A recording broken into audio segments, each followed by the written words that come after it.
watching me. Hello? Kinda creepily. Oh! He was older. Oh, frick!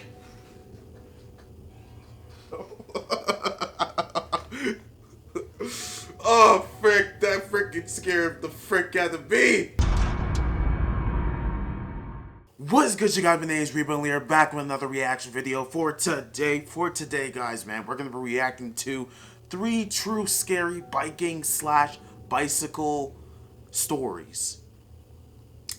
I used to ride my bike. I used to have a bike, actually. I don't think it's really old right now. It's probably broken, whatever. But I used to ride my bike everywhere, to school, freaking going to malls and all that stuff. It was a blast. But this is something that I would never do. I would never ride my bike in the forest alone. You know what I'm saying? Because that's when cluck stuff happened. I hope you guys have what I've been asking for the longest time, for months, is this, the Bible. The only thing that will protect you in 2020. Alright, let's get right into the video, man. 3 true scary biking / bicycle stories, man. Frick. And, yeah, let's get it. Let's go. My bad, y'all. I was like, why is this so low? Oh my gosh, with these headphones. When I was a little younger, I enjoyed off-road biking, like on bike trails in the woods. Okay. Living in rural Massachusetts. That's your, you just clucked up right there. You just off-road biking, like, what? Okay. I always did a lot of exploring, usually on my bike. One of those many days that I was feeling adventurous, I got on my bike and rode down Irving Street, the road my parents' old house sat on. This road went a long way down, and it basically just ran through trees in all directions, with the occasional farmland. I'd usually cut off this road onto an intersecting road, or I'd just ride into the woods through one of the dirt paths. Okay. This particular day, I kept going further than usual on Irving Street, hoping to find these cool bike trails one of my friends told me about a few days prior. He said the entrance would be a little past a deer crossing sign. I didn't find the sign though, but I did find a trail that veered off the road into the woods. It was wide enough to easily navigate on my bike. Don't do it! So I turned off Irving Street and onto the dirt trail, of course, which immediately dropped to a decline, allowing me to instantly pick up speed. I still don't know if these were the trails my friend was actually talking about or not, but they were fun to ride on, as they were very hilly and windy. I just rode around the apparent maze of trails, having fun exploring. Okay. Until I started to get thirsty and realized I had forgotten my water bottle at home. Oh wow, sucks. Of course. So I decided to cut my bike ride short and start looking for the way back to the road. I rode around the trails trying to remember which way I came from, but it was literally a maze. This is where you start to die. Irving Street was a very quiet road, so hoping to hear the sound of traffic was kind of pointless. This was back when flip phones were a thing, and I didn't even have a cell phone yet, honestly, so I couldn't exactly just whip out my iPhone to look for directions. Then I realized I wasn't alone in the woods. What do you mean? There was a woman not too far away from me, just standing there watching me. Hello? Kinda creepily. Oh! She was older. Oh, frick!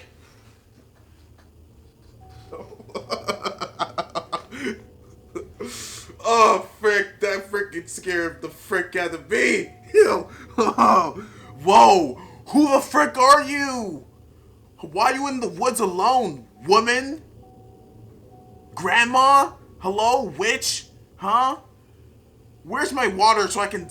Oh my gosh, like, where's my Bible, yo? This is that's what I'm talking about, man. Probably 60s. I called out to her asking for help because I'm lost. She replied in a low voice, yet I could somehow make out what she said. She said, "You shouldn't be in here." Why are you? What? I apologized and asked for directions one more time, but she said, "Get out now," in a disturbingly sadistic way. Oh my gosh. I wasn't staying there another second. I rode off down the trail, resuming trying to find the road again. But from that moment forward, every 5 minutes or so, I'd see that lady, not too far away, always looking at me. Wow. This went on for some time, to the point that I got so uncomfortable that I hid behind this giant stone for a while once I lost sight of her.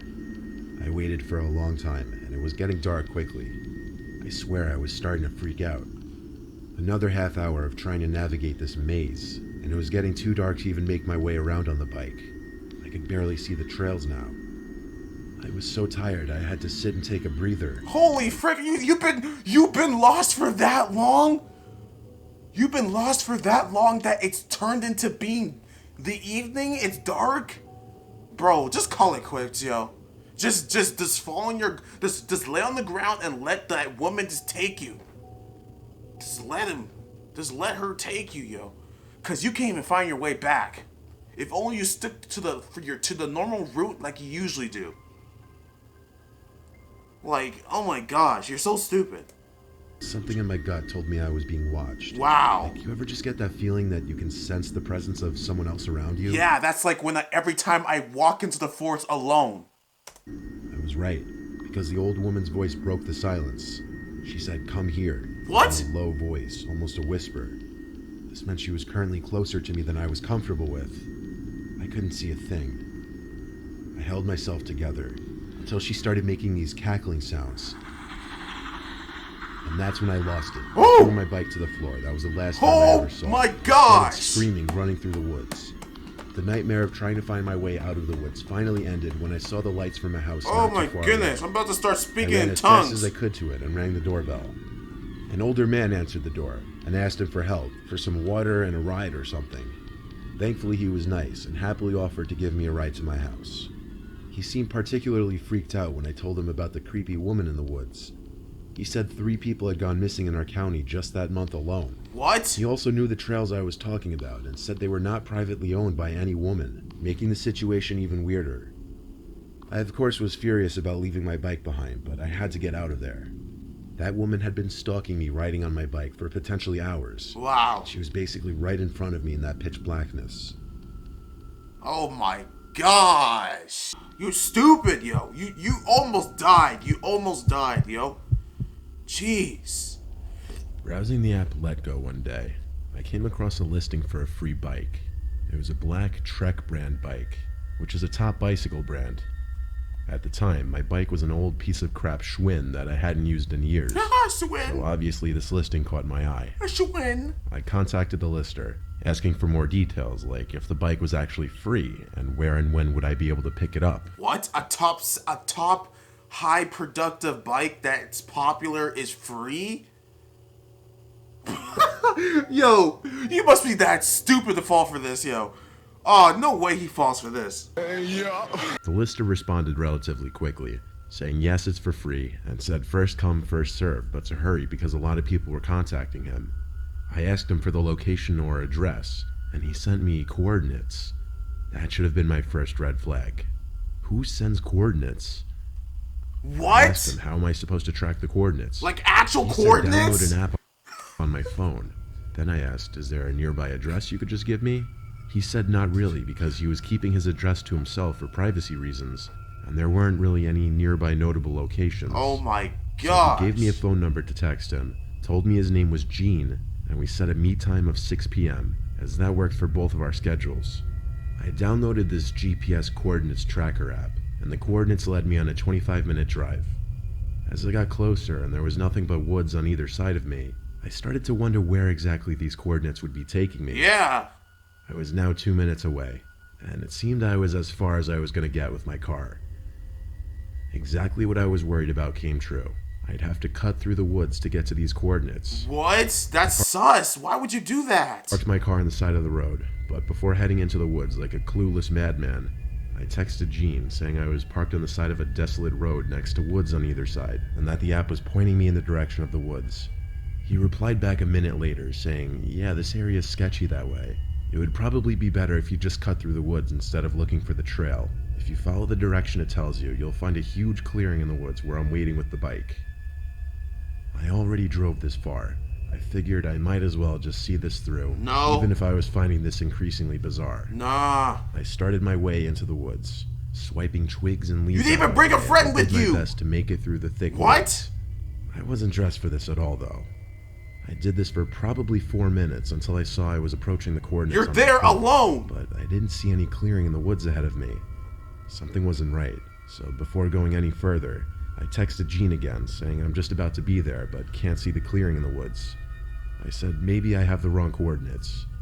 A minute passed without an answer, so I tried to call him, but it went to voicemail after 1 ring. Oh my gosh. And he texted back saying, I have bad service, I can't talk on the phone. I asked him, where should I go? I think I'm lost. He didn't answer. I waited and waited, hoping he would, but nothing.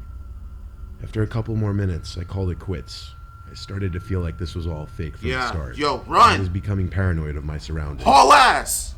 The sun was going down, so I hurried back in the direction I came. I thought I would be followed, but as I looked back behind me constantly, I didn't see anyone.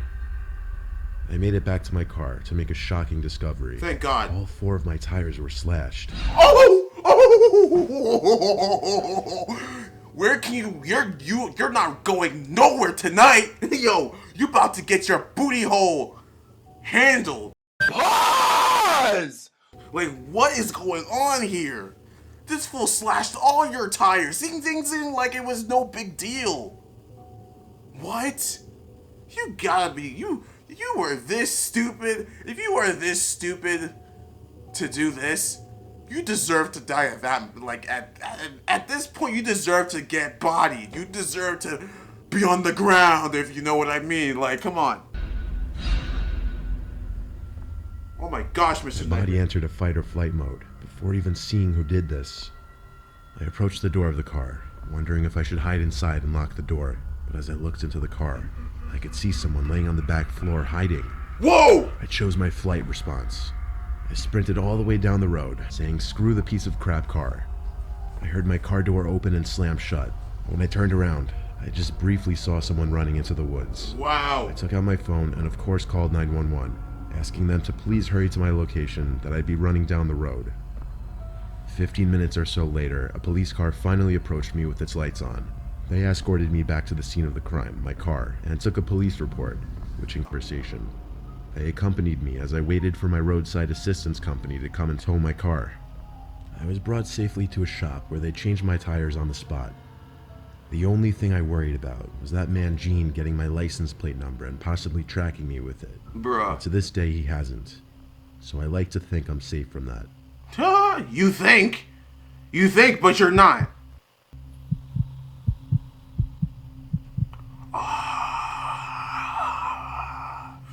When I was a teenager, Hello? before my friends and I had our driver's licenses, our main means of transportation was our bikes. The town isn't that big, and all of us live a short bike ride Like away what? conveniently. We'd often go for bike rides during the day, just around the neighborhood for fun. Okay. We really liked going for bike rides at night, especially in the town area on Main Street, by the bars and hubbub. Okay. It was a Friday night, pretty late, probably approaching midnight. I biked to Main Street with my friends Jackson and Roddy. It was a 15-minute bike ride. Only from us. 2? There were still some people out walking around down the street. Of course, we were only like 15 or 16, so we weren't actually going into any bar. 15 or 16? Why aren't you guys back home by now? Yo, your parents suck. Your parents Just suck riding ass. around for the vibe. We hung out in one of the parking lots on the street that we'd often just chill at. At that hour, there weren't many cars left in the parking lot. It was quieting down for the night. Roddy was the one to notice when a car pulled into the lot with its lights off and kind of parked conspicuously, in a way that it was facing us. Okay. After a few minutes, Jackson pointed out that he was pretty sure the guy in the car looked like he was watching us. Okay, then So we we haul started to ass. migrate our hangout elsewhere. We biked out the exit of the parking lot and back onto Main Street, and the car also left the parking lot shortly after us. Nah. We all knew just by a single glance at each other, and didn't even have to speak a single word to know to start pedaling fast down the road. Yep. The car trailed us, but not too close behind. The driver must have somehow thought we weren't aware of it. He still had his lights off, not to mention. I said let's get to my house, instead of just aimlessly biking around trying to lose him in the streets. Yeah. My house was the closest. It took us only like 5 minutes to get there. Before the car could turn the corner onto my street, we hurried to my backyard gate and rushed inside before he could see. Good. We entered my house through the back door. My dad was still awake, surprisingly. in Lock the living door? room. He was watching a movie. We all asked him if he could check outside if the car was anywhere out there.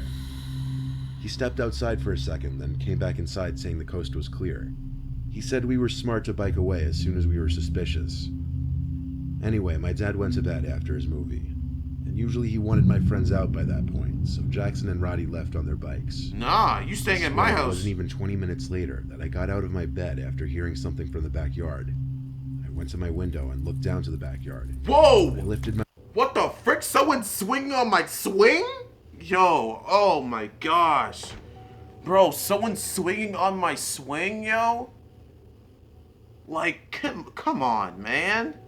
Oh my goodness. And my parents acted like it was no big deal?